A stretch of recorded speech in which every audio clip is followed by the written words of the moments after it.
Hello everyone, welcome back to Glitz and Glitter. So today a lot of you asked me to redo a video that I did a long time ago, and that is by making your own pigment paste. That's what I'm going to do today. So in addition to making the paste, we're going to test the paste. I have had this mold for probably a year or longer. It's the little carousel mold. A lot of you have it maybe and haven't done it because you don't know what to do with it. So I was thinking this is the perfect base color to pour the carousel with. And then depending on how that comes, we'll embellish it. So this may be a long video or may not be, but there are two things that I want to try to make a paste out of. This is my favorite wheat color. And do you have a favorite mica powder that you can only buy in a set of like 12? That's what this one is. And I really like this color, so I've been like sparingly using it. Some people say, well, what's the difference if you make this into a paste than just using the powder? Well, let me tell you. The difference is the paste goes a lot further and you don't need as much paste. Plus it's easier to mix into your resin than it is the powder. You may have to keep adding powder to get the color you want when you don't need to do that with your paste. So this will last you a very long time if you make it into a paste, and you won't have to, somebody actually sent me theirs from their kit. Thank you so much. So they sent me theirs so I wouldn't run out, but I'm going to show you how to do this. And I'm also going to make one out of this. So this is a pigment, iron oxide pigment powder that was mailed to me with the casting powder and not the casting resin. So this is what you use in the powder, but I wanted to see if I can make a pigment paste and actually use it in resin as well, a little easier than the gritty nature that it is. So you're going to need a couple little jars like this that have a seal lid. I think I picked these up off of Temu. So that's what I put mine in. I actually still have the paste I made from the original video that I rarely use. I don't know why, because I keep forgetting I have it, because it wasn't like a special like color to me. It was just a random color. But this one, I will not forget that I have it. So you're going to need one side of your resin, either side A or side B. Now, most people have this left over. They have one side left over than the other side. Don't throw that away. You can make your pigment paste with it. I have side A left over today, so that's what I'm going to be using. This is my casting resin by Let's Resin. But if you have side B left over, then you can use side B for this as well. It doesn't matter, just don't use both sides. You only can use one side or it's going to cure, obviously. So I have this adorable little mortar and pestle that was mailed to me from Barba Valente a while ago, and I have not used it on a video, so that I'm going to do. So if you have one of these, it's great. If you don't, find a way that you can grind up your powder and also your resin. So I'm going to just measure it out. I'm going to do 3 to 1, 3 parts powder, 1 part resin. And I'm using a teaspoon. So this is just a 1 teaspoon. It doesn't have to be perfect, and you can add or subtract how you want, however you want your pigment. If you want it looser, then you add more resin. If you want it thicker, then you add more powder. So I'm going to add 3 teaspoons of my powder, and then I will get 1 teaspoon of my resin. And we're just going to grind it and grind it and grind it. This might be the whole bottle, almost. Actually, yeah, it's basically the whole bottle of that one. So 3 teaspoons to 1 teaspoon. I still have a whole bottle here, so if I run out of this, I've got another whole bottle that I can make. Let me just wipe the bottom of this epoxy bottle because it is a little sticky down there. And I don't want to keep leaving a ring of resin everywhere I set it. So, okay. Now I'm just going to measure out 1 teaspoon. Sorry if you can't see it. And then we're going to mix it really, really, really, really good. Let's see. Let me find a little silicone tool so I could scrape it all out.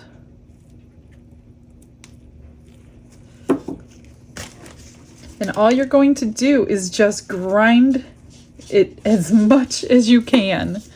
Mix it as much as you can, however you can mix it. So these things come in handy. And it's probably going to take, oops, don't do that. Try not to let it come out of your container, whatever you're mixing it in. So this is probably going to take a good 5 minutes or more. I don't know. I'm going to put you on a fast forward as I do this. I need to get this back in my jar because this is precious powder. Let me get this back in if I possibly can. I'm going to put you on a fast forward while I grind this forever. Okay, be right back.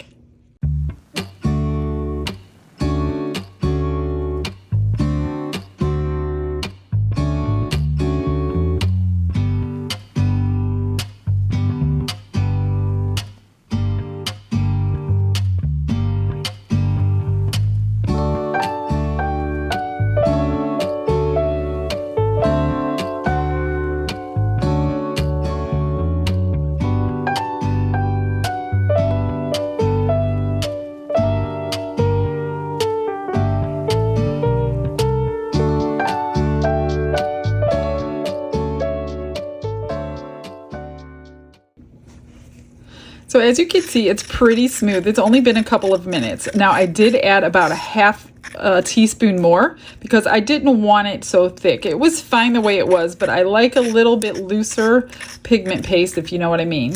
So this looks really great, and that's all it took to do. Now, the biggest comment I got on my last video was, isn't this going to change your ratios when you put it in your resin? Absolutely not. You're literally using a drop of your A or your B more than you would. So it doesn't change anything. That's what pigment paste is made from. So if you're buying it, you're using it anyway. So you might as well make your own. It does not change your ratios. Everything will cure just fine, no problems. I'm just going to find a little, I don't want to waste anything. So I'm going to try to get it all into my little jar here. And then I will wash this out and do it all over again with the blue and see what that looks like mixed into a little tiny bit of resin. Hopefully it'll be nice and smooth like this one is. But like I said, we're going to test this out. I'm going to show you. It's not going to take very much of this to color the resin that I'm going to need for that mold. So find yourself some sort of a tool like this so you can scrape out every last bit and not waste a thing. Somebody mentioned put it in a non-clear jar or paint your jar so it doesn't fade, but I never had a problem with my blue one that I made about a year ago. It's not faded, it's not hard, nothing's wrong with it. I actually used it not too long ago on a project, so it's still good. Of course, you always are going to mix your pigment just like you normally would if you bought it. You're going to mix it before you use it. So just make sure you still do that step. It's no different than any other pigment paste. Just because you made it doesn't change anything. So make sure you mix it before you use it and get it nice and even, because it will settle. Let me just wipe this off so I can put my lid on. Set it aside while we do the blue one. All right, well, that was how easy it is to make pigment paste. So let's get that set aside. I'm gonna wash this all down and I'll be right back. All right, I just washed it all down with alcohol. It came nice and clean. And now we're gonna do this iron oxide pigment powder same way. So I'm gonna do 3 teaspoons. And this one fits in there.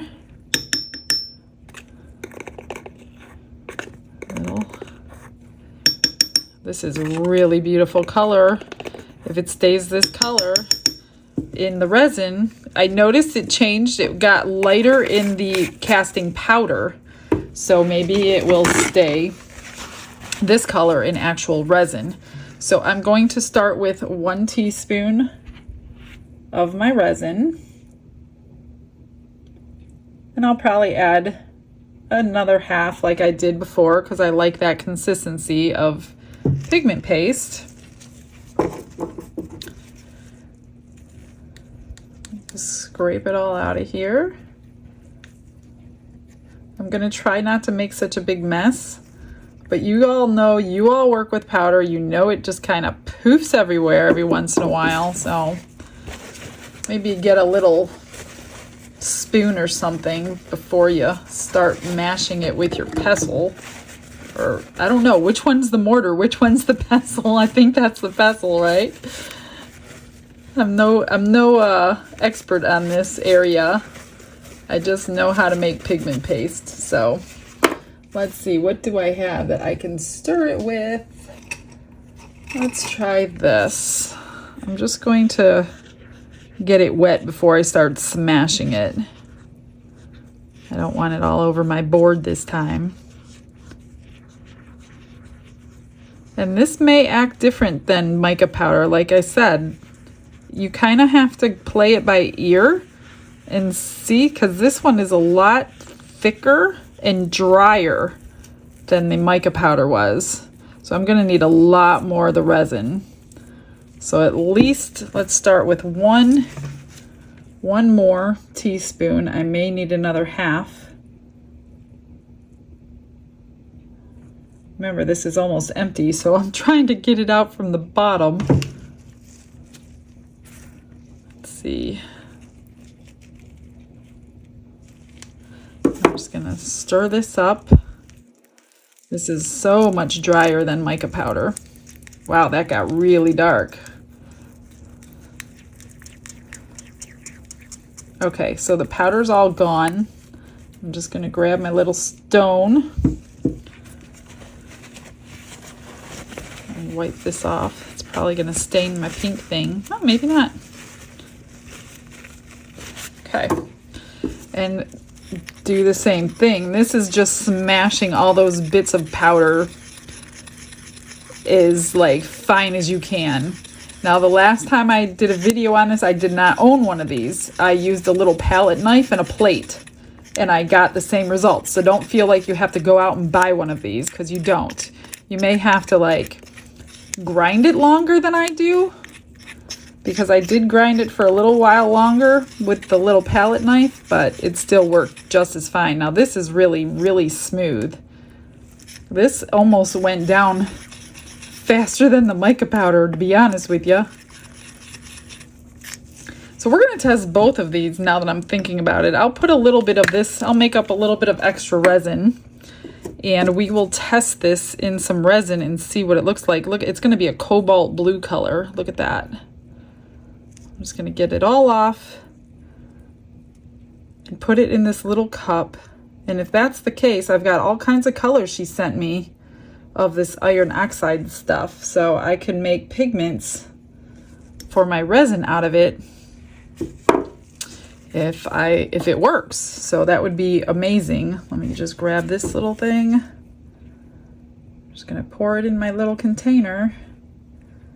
Just make sure your container is airtight. You don't want it drying out on you. All right, I'm gonna just go ahead and clean this out before I start. This made more actually than that one. Well, maybe not. This one's just settling. I did put a little bit more resin into this one. Oh, I'm excited to try this blue. This is a gorgeous color blue. Look at that. All right, I'm just gonna clean it all off, and I will mix up some resin, and we're gonna get started using this. I wanna show you that I'm not just making this up. It actually works. So let me set this aside, change my gloves, clean it all up, and be right back.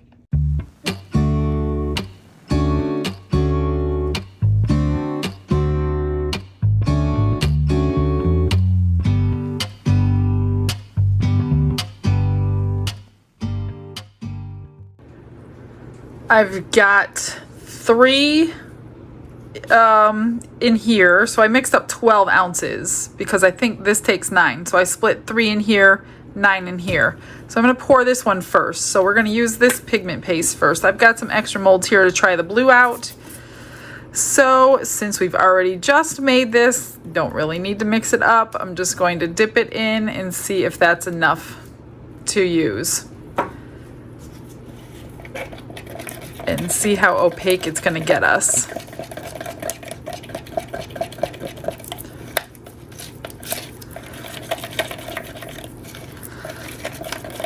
Now, if we were using powder, we would have used a ton of powder to do 9 ounces. Did you see how little that was? And I think that's good. Let me look with another stick because it's kind of the same color as my stick here. I did want to tell you, I did get this clean.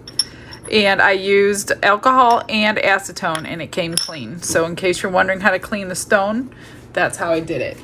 Let me just grab a blue spatula, wipe this off. I got a pretty bumpy stick here with resin. Let's mix it and see what we have. I could use a little more. So it wasn't a tiny, tiny bit. I'm just going to, actually I don't want to put that in there. Let me wipe my stick off. If you put a resin stick in there, then you're going to just, here's a little bit more. See how much? And you don't have powder flying everywhere when you're using paste. You know, I'm usually always flying powder when I'm using powders. Or you can mix it, take an extra step and mix it in a tiny little cup first and then add it to your resin. But you don't have to do that with your favorite colors if you want to make your own paste. It's much easier to mix. That looks pretty good for this carousel anyway. So I'm going to spray this carousel with alcohol because it's got a ton of nooks and crannies in here. I'm just going to rub it all over this whole thing and hope we don't get any bubbles. So we're going to do this pretty slowly.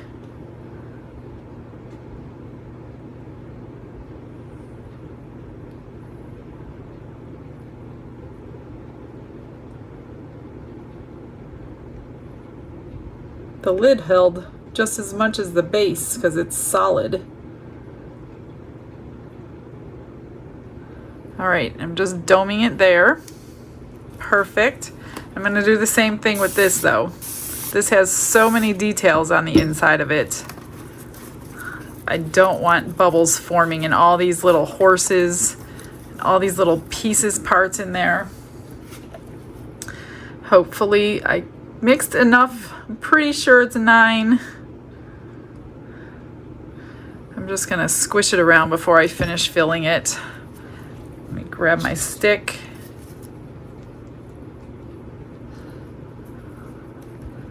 If it doesn't come out good, I've never used this mold, so I don't know how it unmolds. If it's not good, I'm not going to bother embellishing it, obviously. I just want to get it in all those horses all the way around.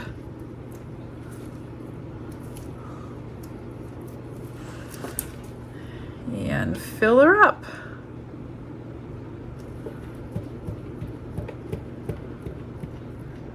And 9 ounces was perfect. 9 ounces scraped. Put it that way. You need to scrape it to get it domed. It needs all 9 ounces. So that leaves me 3, which is way more than I need actually. I need to finish that paw print because that has been ordered for an order. So I do need to unmold that as soon as possible so I can make it for someone. And I did put a little too much in here actually. I'm not going to spray it with alcohol or it's just going to flow over my sides. So I'll just use a lighter. I just set it on fire because of the alcohol that was in there, so don't do that, you guys. Oops. Do as I say, not as I do. All right. This stick is pretty much garbage. It's got so many lumps and bumps. Okay, so we're going to now use the blue. Get a new stick. Let me put this away.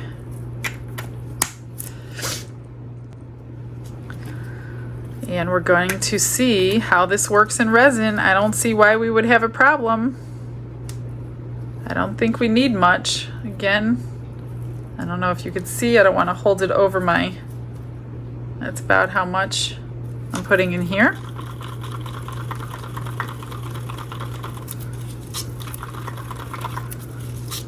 And it does lighten in your resin. It's not as dark as it is in that little jar. But we'll compare it to the bottle when we're finished. It is a really pretty color though. Let me just wipe this stick off before I get a little more. I'm just dipping it in and pulling it out. I'm not really scooping anything.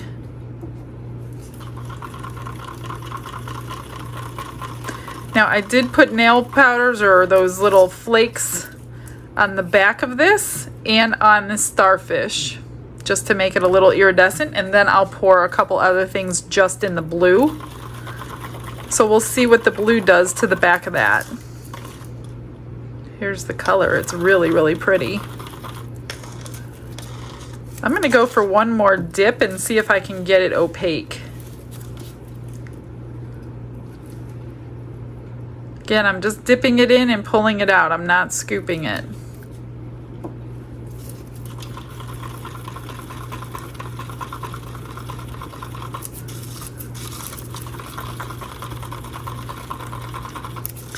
Now this one is a little bit looser than the wheat color. That's pretty. It's not completely opaque, but it sure looks nice. I'm gonna go with that. Pretty happy with that. Okay. Let's pour it in and cure it. That's it, you guys. Let me pour it in here. Hopefully this will look really pretty with all those flakes brushed around the black.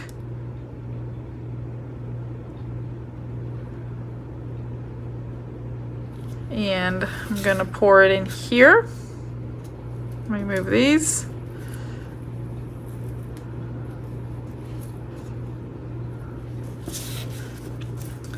I definitely want the starfish done.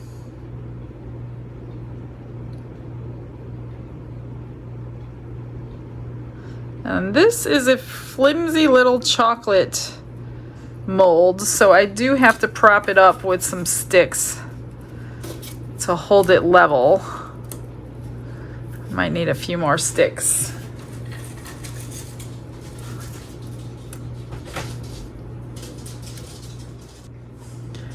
That looks pretty good. Now I'm going to use this other little, let me spray this one, paw print heart. I haven't used this one yet.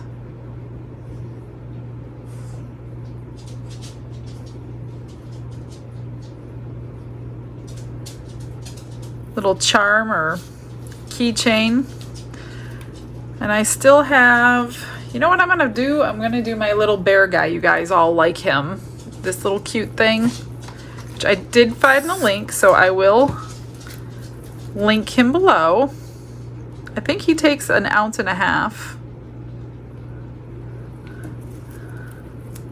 Just gonna squish him around the ears.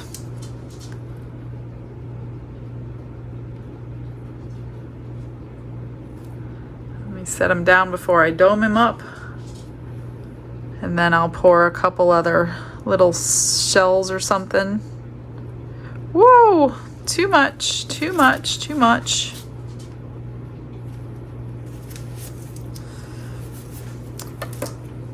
And we'll do this one.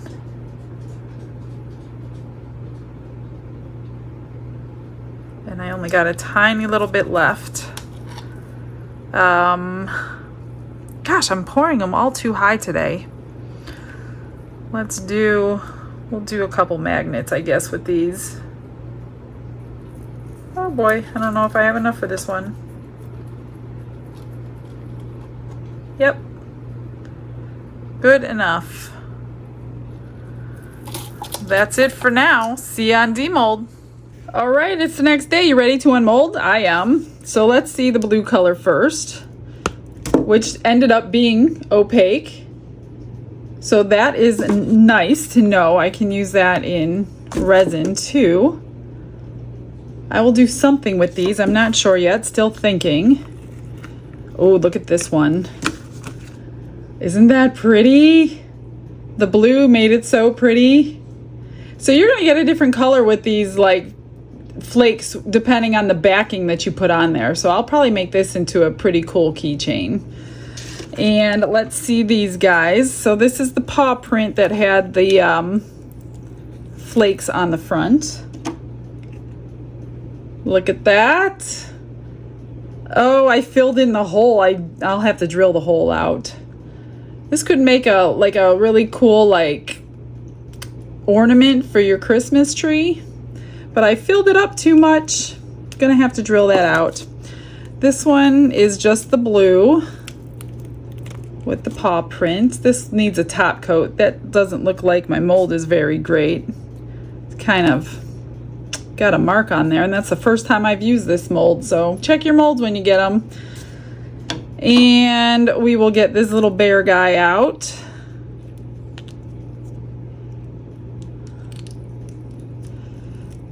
I will have to do something to him since he's all one color. I usually like to do something special with these little guys, but what can you do with dark blue? So we'll have to bling him up a little bit. There he is.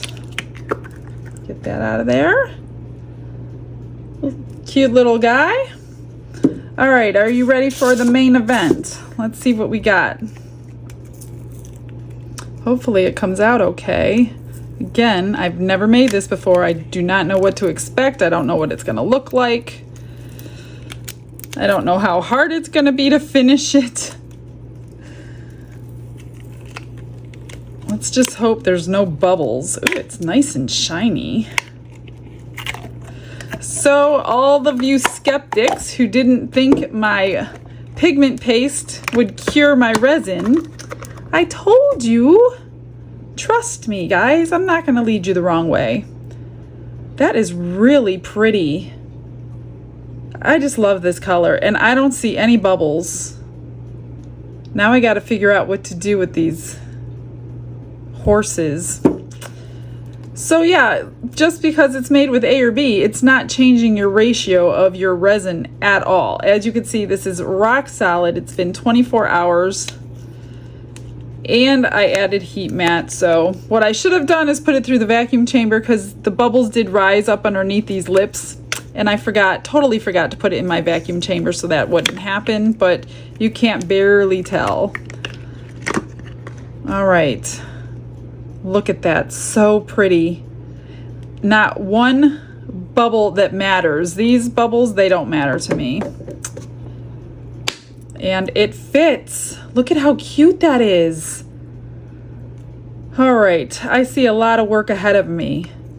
I'm just gonna, oh, came right off. No trimming needed at all. Actually, I could even put a cork piece on the bottom of that like my coasters. All right, I'm gonna put you on a little fast forward. I'm gonna figure out how to finish this and we'll come back for the final results.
I'm done. Do you want to see everything? We'll start with the most boring. So this is the leftover. This is my rainbow shimmer I pulled out today, and I gave everything a little bit of sparkle up. So this was the leftover that I just put in a pendant, and I put that sparkle on this down like the lines of the scallop or whatever it is, and then around this part here. Added magnets to the back, so those will go out as a freebie. I couldn't do a whole lot to this little bear because he's just blue, so I didn't know what to do to him. I guess I could have put a little hat on his head. I forgot about those. So I just put silver eyes, well, rhinestone eyes and ears, silver mouth, nose, and a little silver heart down at the bottom. And then here is my starfish keychain, which is so cute. I drilled the hole right there, added another starfish tassel. And these are the ones I added UV resin and my rainbow shimmer, just to give it a little bit of something going on, because it was a little bit boring being plain blue. You know I don't do plain very well, so I'm living up to my reputation today, but this is really pretty now. So I put a keychain on it. I don't know, it's kind of large, but I'm not sure. It could be an ornament too. I do have to go get some fabric stuff because I don't like this ribbon like this, so I need a fabric ribbon. But until then, I drilled the hole back out, which is a heart, put my rainbow shimmer in the UV resin. I UV resined over everything. First I did the green, and then I did the pads, so that came out super pretty. All right, now for the final carousel. I turned you off a little early so there can be a little bit of reveal. So here is the lid. I put some rhinestones around the top, painted this all silver, and put rhinestones on each one of those. It's still a little wet, so I don't want to move stones. So I painted the horses each a different color with my, I think they're the Ink Lab metallic markers. I'll link them below. Put an eye on each one, colored these in with my silver paint pen, put rhinestones up here, and then I put rhinestones on their saddles, and I painted each horse a different color. I think it came out really pretty. I'm super happy with the pigment. Oh, I'm touching. I hope they're dry. Yeah, they look to be dry. So there's red, and there's purple. So guys, this was really about making your own pigment paste, and it works perfectly fine. I hope you like it. I don't know, have you seen anybody do this carousel? What are some more ideas? The only reason I don't like to paint this molds like this with mica powder, which would be really pretty if you could, is when I turn my molds back the right way to pour the resin in, powder flies everywhere, and this one was impossible to be cleaning that. So that's why I chose to do it after the fact. So there's just a whole, I'm sure there's a lot of different things you could do with this, but I would love to see people do it. Oops, I have a little rhinestone to fix right there. I will get that after I shut you off. I must have bumped it. All right, well, I will get you some pictures. I hope you learned something today. Try to make some pigment paste. Let me know how it goes for you. And I will see you all tomorrow. You guys all have a blessed day. Bye.